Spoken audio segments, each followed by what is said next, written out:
Oke, LN yang akan gue bahas kali ini adalah side story lagi dari cerita Isekai Decade teman-teman. Intinya ini adalah sebuah perjalanan Lexia dan teman-temannya dalam Isekai. Selama Yuya itu sibuk dengan urusannya sendiri ketika di bumi dan juga bersama dengan Mare. Dan karena udah banyak yang request juga, jadi sekalian gue bahas aja ya. Tanpa basa-basi lagi, mari kita mulai langsung aja pembahasannya. Dalam part sebelumnya, Lexia dan Luna pun sudah memutuskan untuk memulai perjalanan mereka dalam membantu orang yang membutuhkan. Dan orang pertama yang akan mereka bantu adalah putri dari kerajaan Regal, yaitu Putri Layla. Diketahui Layla sudah bertunangan dan tinggal bersama dengan pangeran pertama dari kerajaan Sahar. Tapi menurut Lexia, pertunangan ini sangatlah mencurigakan, karena memang Layla sendiri pernah bilang ke Lexia kalau dia hanya akan menikah dengan orang yang kuat dan dekat dengan kerajaan Regal saja. Jadi di sini, Lexia dan Luna pun memutuskan untuk menyelidiki soal pertunangan dari Layla ini di kerajaan Sahar. Di tengah perjalanan, mereka juga diberkahi satu teman baru yang bernama Tito. Dia adalah gadis Beastman yang menjadi murid dari Holy Claw. Di sini, Tito akan ikut dalam perjalanan Lexia dan Luna untuk mengasah kemampuan bersosialisasi, juga kemampuan bertarungnya. Karena memang suatu hari nanti, Tito itu akan mewarisi gelar Holy Claw dari gurunya yaitu Gloria. Maka dari itu, dia harus banyak belajar dalam perjalanan kali ini. Dalam part kali ini, panah cerita pun berpindah ke kerajaan Sahar. Saat itu, Lexia, Luna, dan Tito pun sudah sampai di kerajaan Sahar. Kerajaan itu sangatlah berbeda dari kerajaan lain, di mana itu adalah sebuah kerajaan yang dibangun di atas sebuah oasis besar dalam gurun yang bernama Red Moon. Semua interior di sana juga berasal dari batu bata merah yang memang dikhususkan untuk bangunan dalam gurun pasir. Tapi walaupun begitu, banyak sekali rakyat yang nampak senang beraktivitas di sana tanpa hambatan sekalipun. Nah, di sini Tito pun sempat berusaha menutupi kuping kucingnya nih dengan kedua tangannya. Tentu, Lexia pun tanya kenapa Tito melakukan hal itu. Di sini Tito pun menjelaskan kalau dia takut orang-orang di sini akan terganggu dengan keberadaan dari dirinya. Karena memang di tanah kelahiran Tito, yaitu tanah utara, semua Beastman itu dianiaya dan ditindas. Namun, karena Tito itu sangat kuat dan berbeda dari Beastman yang lain, hanya dialah Beastman yang ditakutin oleh banyak orang di tanah kelahirannya itu. Maka dari itu dia juga tidak ingin memperlihatkan kuping kucingnya di sini. Melihat hal itu, Lexia pun mendekati Tito dan berkata nih, kalau coba Tito itu melihat ke arah sekelilingnya sekali lagi. Nah, pas Tito itu melihat, ternyata banyak sekali Beastman juga yang ada di kota ini. Tapi mereka tidak menutupi kuping mereka sendiri seperti Tito. Mereka beraktivitas seperti masyarakat biasa di sini. Lexia pun berkata kalau kerajaan ini tidak membedakan ras seperti di tanah kelahirannya Tito. Mereka semua menganggap kalau semua ras adalah sama. Begitu juga dengan kerajaan Lexia yaitu Alkeria dan kerajaan Putri Layla yaitu Regal. Tidak ada diskriminasi ras tertentu di sana. Setelah mendengarkan hal itu, mood dari Tito pun langsung naik lagi. Dan secara perlahan, dia pun tidak menyembunyikan telinga kucingnya.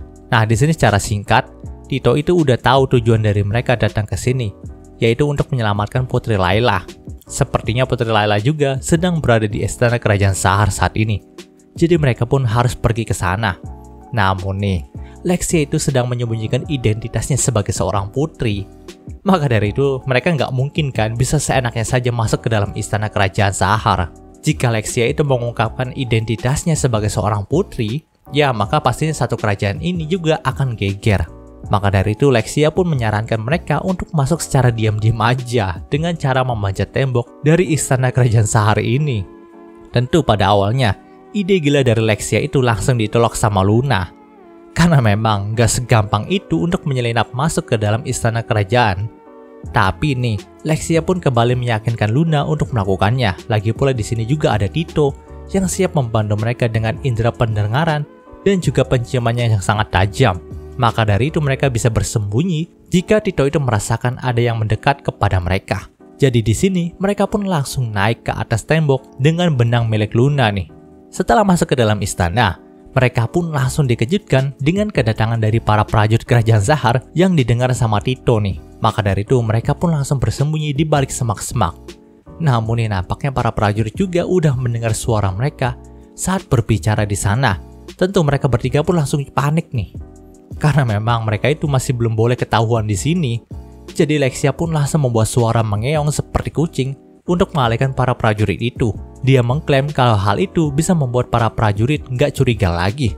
Tapi sayangnya, suara mengeong dari Lexia itu terdengar cukup aneh.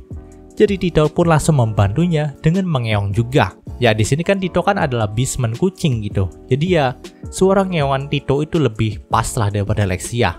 Dan pada akhirnya mereka bertiga pun bisa lolos dari para prajurit yang tadi. Setelah itu, mereka bertiga pun langsung menuju ke taman istana Sahar. Di sanalah mereka menemukan Layla yang sedang termenung.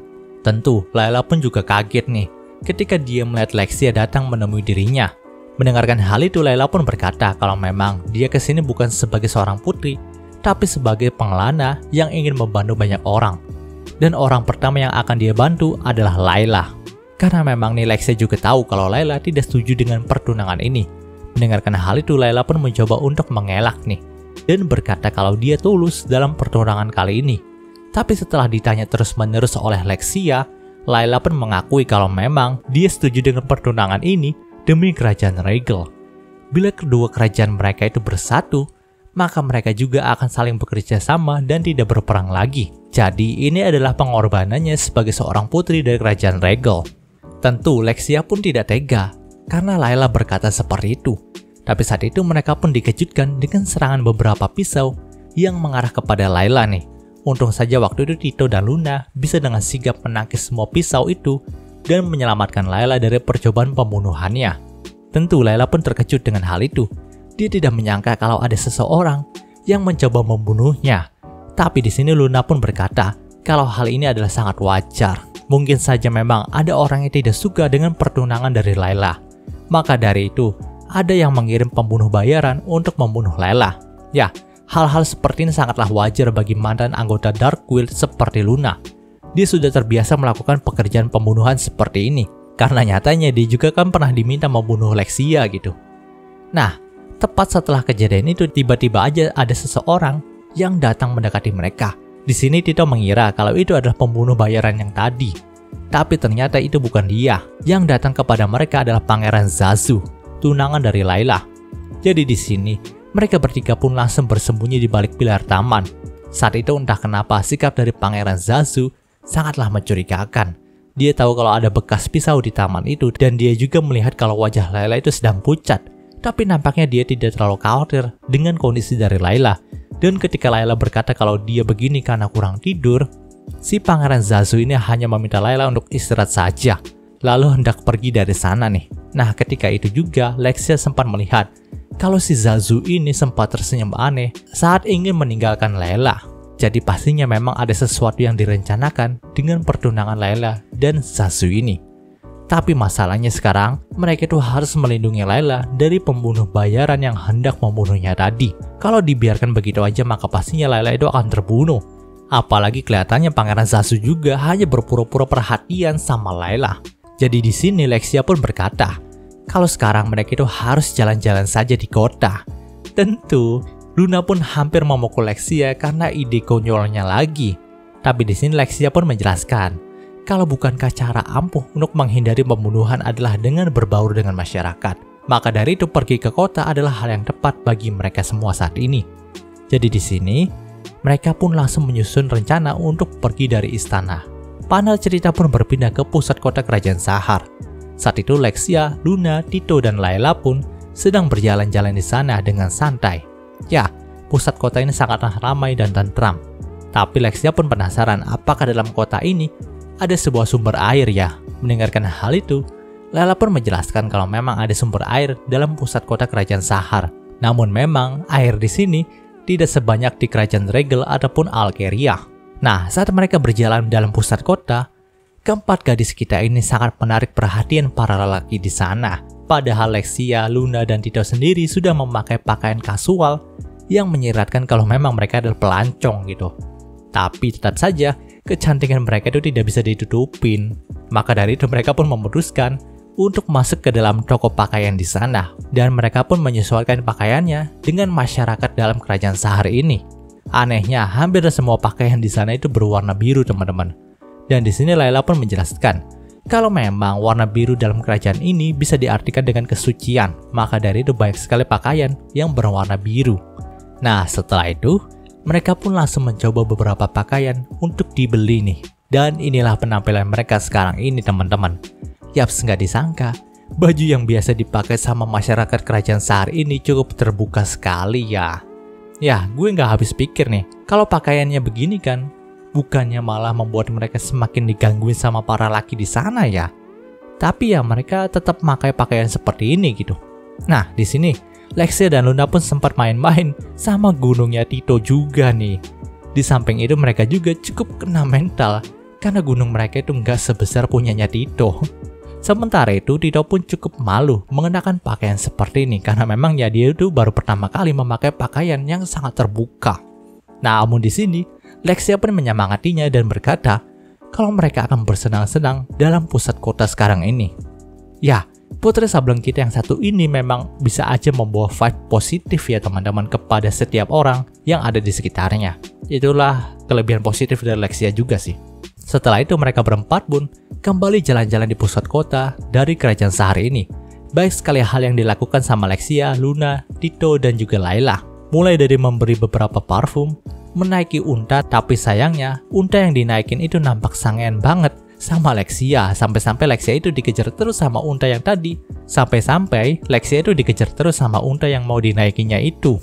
Lalu ketika malam harinya mereka berempat pun langsung makan di sebuah restoran kecil dekat sana. Nah, tepat saat mereka menikmati makanannya, tiba-tiba aja nih ada sebuah suara gemuruh yang terdengar di sana. Pemilik dari restoran ini pun berkata kalau memang itu adalah erangan bumi. Bisa dibilang itu adalah urban legend dari kerajaan Sahar. Tapi, karena hal ini sudah biasa terjadi dan setelah erangan itu berbunyi juga tidak ada sesuatu yang aneh, jadi para penduduk kerajaan Sahar ini juga sudah menganggapnya sebagai hal yang biasa dan tidak perlu ditakutkan. Setelah itu, mereka berempat pun kembali menikmati makanan sate yang telah menjadi menu utama mereka malam hari ini. Panel cerita pun berpindah ke sebuah gang sempit di pinggiran kota kerajaan Sahar.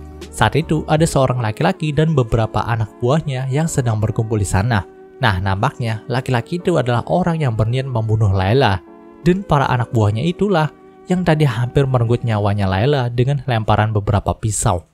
Di sini nampaknya sang laki-laki itu cukup kesal dengan kinerja dari anak buahnya yang kurang becus. Tapi memang harus diakui para gadis pengawal Layla itu sangatlah kuat sampai bisa melawan anak buahnya. Dan di sini mereka pun terus menunggu momen di mana mereka itu bisa benar-benar merenggut nyawa dari Layla. Panel cerita pun berpindah ke istana kerajaan Sahar. Saat itu Layla, Lexia, Luna, dan Tito pun memutuskan untuk kembali ke sana. Dan karena hari juga udah gelap, Layla pun meminta Lexia, Luna, dan Tito untuk menginap saja di sana. Namun saat itu Layla pun sempat ditegur sama Perdana Menteri Kerajaan Sahar. Karena memang Layla itu keluar tanpa pengawalan dan tanpa bilang kepada mereka terlebih dahulu. Nah, walaupun terlihat cukup khawatir nih sama Layla, tapi Tito itu merasakan ada sebuah hal yang salah dengan hawa keberadaan dari Perdana Menteri ini. Tapi Tito itu masih belum bilang ke Lexia dan yang lainnya gitu. Lalu untuk menyamarkan Lexia, Luna, dan Tito, Layla pun berkata kalau mereka bertiga adalah pelayannya yang berasal dari kerajaan regal. Dan itu ya untuk menyembunyikan identitas mereka semua tentunya. Setelah itu mereka berempat pun menuju kamar Layla dan malah berperang bantal sebelum tidur teman-teman. Ya, walaupun mereka adalah gabungan dari mantan pembunuh bayaran, 2 orang putri kerajaan, dan murid dari seorang Holy, tapi tetap saja nyatanya mereka hanyalah gadis yang ingin bersenang-senang terlebih dahulu di masa mudanya. Dan cerita di part ini pun berakhir. Oke, mungkin pembahasan singkat untuk Isekai Digit side story-nya kali ini. Jika kalian suka video ini, jangan lupa untuk like, komen, juga subscribe, dan juga share agar gue lebih semangat lagi dalam membuat video dalam channel ini. Terima kasih telah mendengarkan sampai detik ini. Gue Gary Christopher, signing off.